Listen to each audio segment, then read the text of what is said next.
Hello po, magandang gabi po sa inyong lahat dyan. Gusto ko lang po pala batiin si Lynn Oragon for the best sharer of the year. So, shoutout po kay Lynn Oragon. Hello po, mga idol. Shoutout po sa inyong lahat. Magandang gabi po. Sana po lahat tayo ay mag-iingat lagi. Sa panahon natin ngayon, medyo bumabagyo. Alam niyo naman. So, keep safe po talaga mga idol.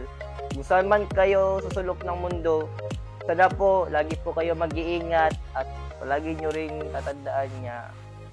God will guide us, protect us. So, yun.